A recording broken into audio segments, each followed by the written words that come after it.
Social media पर भी एक ये भी डिबेट हो रही थी कि जी जो आसिम मुनीर साहब हैं वो वीक आर्मी चीफ हैं और वो उस तरह से सामना नहीं कर रहे। फिर उनकी अंग्रेजी पर भी किसी ने कमेंट किया था और वो एक तासुर देने की कोशिश की जा रही थी कि जो इस वक्त का आर्मी चीफ है वो उतना ताकतवर नहीं है जितना बाजवा साहब थे या उससे पहले के आर्मी चीफ हुआ करते हैं।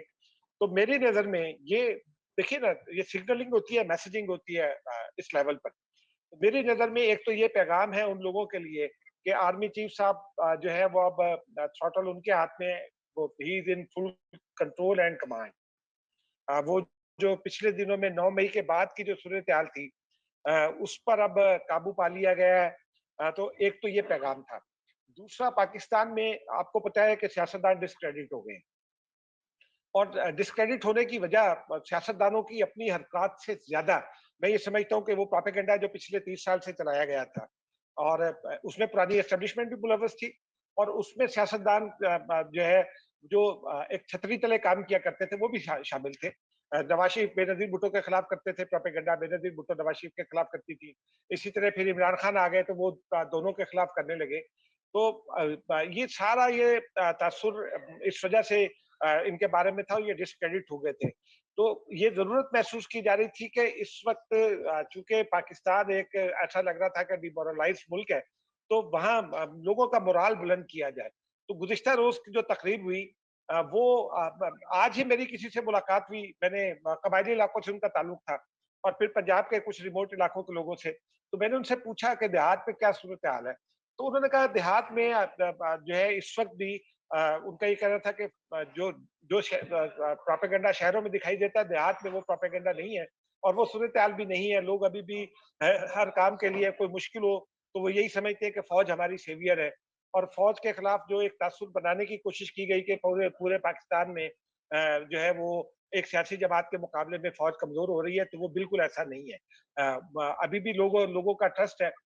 लोगों को मैं बात करूंगा आर्मी चीफ साहब की जो पहली सियासी रूनुमाई हुई है ना उसके ऊपर। हाँ, तो आपको याद होगा जब भी नया आर्मी चीफ आना होता था ना हमारे मुल्क में, ये पिछले 30 साल की स्टोरी है, तो लोग उनकी तस्वीरें देखते थे। याद है आपको कि जब आसिफ नवाज आ रहा था कह रहे थे बहुत खूबसूरत आदमी है। जब मुशर्रफ को चुना जा रहा था तो उस वक्त अली कुली खान, वो याद होगा, वो मेन था बंदा, तो उसके बारे में बड़ा डिस्कस होता था। तो बड़ा देखा जाता है कि अगला फरमा रवा इस मुल्क का जो है उसकी शबाहत कैसी है, उसकी शक्ल कैसी है। वो जो वो एस्टेब्लिशमेंट ही रूल करती है ना इस मुल्क को, मेन आदमी तो वही होता है, तो इसलिए उसको तो देखा जाता है। और यहाँ जो पहली तकरीर हुई इसमें उन्होंने एक जुमला बोला कि पाकिस्तान को हम टर्न अराउंड कर देंगे और पाकिस्तान में बड़ी सलाहियत है। तो यही बात तो बाजवा साहब करते थे आज से 4-5 साल पहले, जब वो इमरान खान और उसकी कैबिनेट को बिठा के और बहुत सारे ताजरों को बिठा के और बहुत सारी चीज़ें करके तो वो ऐसे ही जुमले बोलते थे। बल्कि उनका एक जुमला बड़ा तारीखी है बाजवा साहब का। वो कहते थे कि मैं देखूंगा, ये जो कहा जाता है यहाँ कुछ नहीं हो सकता, मैं देखूंगा कि कैसे कहते हैं कि कुछ नहीं हो सकता, हम सब कुछ करके दिखाएंगे। तो फिर वो फ्रांस में जब बैठे थे तो बेचारे वो गालियों पे भी बदमज़ा नहीं हो रहे थे। अनफॉर्चुनेट पार्ट है हमारी पॉलिटिकल हिस्ट्री का ये ना। और ये जो कहा जा रहा है एक पेज तो पीटीआई के साथ भी था, एक पेज उस वक्त भी था जब कियानी साहब मियां नवाज शरीफ को लेकर आ रहे थे और जरदारी साहब को के खिलाफ मेमो स्कैंडल आया था। एक पेज बनते भी हैं और टूट भी जाते हैं यार, एक पेज यहाँ पे रहता नहीं है। आपकी बात दुरुस्त है कि एस्टेब्लिशमेंट नई और पुरानी नहीं होती, उस एस्टेब्लिशमेंट एक परपेचुएट पावर है पाकिस्तान में, वो एक कंटिन्यूस पावर है, वो एक ही तरह बिहेव करती है, सिर्फ चेहरे बदलते हैं। अच्छा, रह जी। गई बात ये जो एग्रीकल्चर वाली, उसमें सिर्फ मैं ये कहूँगा कि काश वो फारूकी साहब को और जर्नलिस्टों बहुत सारी रिपोर्टिंग इस तरह की भी हुई है कि बहुत ही खुशामदाना तरीके से कहा जी वाह वाह। उन्होंने कल मैं देखा था कि एक टीवी एंकर ने उसके ऊपर جو ہے ایک سیگمنٹ کیا، انہوں نے کہا کہ واہ جی واہ کیا بات ہے، رکت آمیز مناظر تھے، سب رونا شروع ہو گئے ہال میں، اور جذبات جو ہے وہ ساروں کے فرتے جذبات سے آنکھوں میں آنسو امڑ آئے. اس طرح کی جو لینگویج آپ کو پتا نا ہماری خبروں میں بھی یوز ہوتی رہی ہے. تو بہرحال جاوید صاحب آپ اس کی ذرا سیگنیفیکینس بتائیے. اچھا، ایک تو میرا خیال ہے کہ ہمیں یہ بات جو ہے بڑی واضح ہے، بڑی کلیئر ہے کہ اسٹیبلشمنٹ کو پلیز کرنا، اسے خوش کرنا، اور جو بھی وقت کی جو سپہ سالار ہے اس کی خوشنودی حاصل کرنا ہمارے ہاں بہت ہی بڑا ایک مطمع نظر رہتا ہے، سیاستدانوں میں ہو یا صحافیوں میں ہو. تو یہ کوئی نئی بات نہیں ہے. ہر دور کا جو آرمی چیف ہوتا ہے ہمارے ہاں، وہ ہمیں اس کے اندر صلاح الدین ایوبی ہی نظر آتا ہے. اور جو بھی جانے والا ہوتا ہے ہم اس کو بالکل بھول جاتے ہیں، جو نیا آنے والا ہوتا ہے اس کو سب سے بڑا، وہ کہتے ہیں کہ اس سے بہادر اور جری جوان جو ہے وہ اس دھرتی پہ کوئی نہیں ہے. تو یہی صورتحال جو ہے وہ اب بھی ہے. دیکھیں آرمی چیف کی جو ہوتا ہے وہ ہمارے ہاں اس کی سگنیفیکینس سیاسی لحاظ سے بھی بہت زیادہ ہے، یہ بتانے کی تو ضرورت ہی نہیں ہے آپ کو. اور جو بھی آرمی چیف آتے ہیں انہیں عوام کے اندر اپنی سیاسی قبولیت جو ہے وہ بنانا بھی ایک ان کا ایک مقصد اور ان کی ضرورت ایک ہوتی ہے.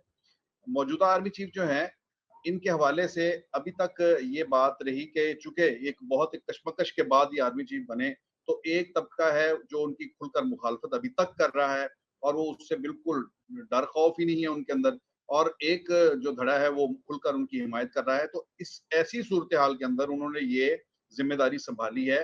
تو یہ ان کا آپ یہ سمجھیں کہ پہلا ایک ایسا موقع تھا جس میں انہوں نے پبلک کے اندر اپنا ایک جو تھا ایک پریزنٹیشن تھی ان کی.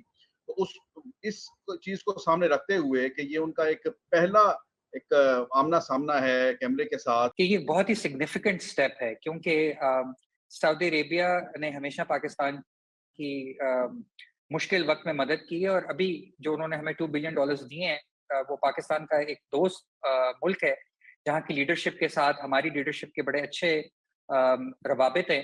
لیکن وہ بھی بیٹھ کے یہی دیکھ رہے تھے کہ جب پاکستان کی اکانومی سٹیبلائز ہوگی، IMF کے ساتھ ڈیل سائن ہوگی، تو وہ پاکستان کو $2 بلین دیں گے. تو آئی تھنک یہ بہت ہی سگنیفیکنٹ ہے.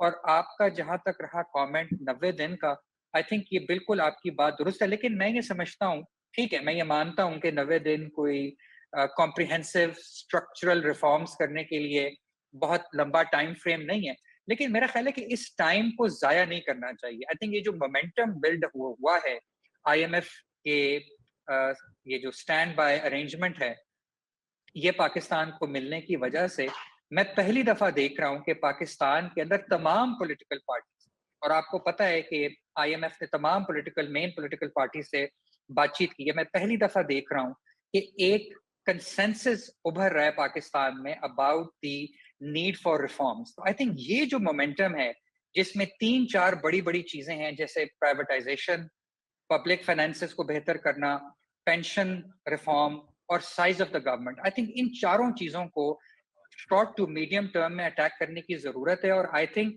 یہ آپ کے پلیٹ فارم پہ میں آخری بات جو کہنا چاہتا ہوں، میں یہ سمجھتا ہوں کہ ہمارا جو الیکٹوریٹ ہے اس کو یہ تقاضا کرنا چاہیے تمام پولیٹیکل پارٹیز سے کہ وہ اپنا اکنامک ریفارم ایجنڈا عوام کے سامنے رکھیں، عوام کو بتائیں کہ وہ کون سے ریفارمز لے کر کے آنا چاہتے ہیں، اس کا روڈ میپ کیا ہے، اور ان کے پاس وہ کون سے لوگ ہیں ان کی ٹیم میں جو اس قسم کے ریفارمز کو امپلیمنٹ کر سکتے ہیں. آئی تھنک یہ بہت امپورٹنٹ ہے، اور آپ دیکھیں گے رضا صاحب کہ آنے والے الیکشنز میں یہ بہت ہی بڑا ایشو بن کے ابھرے گا.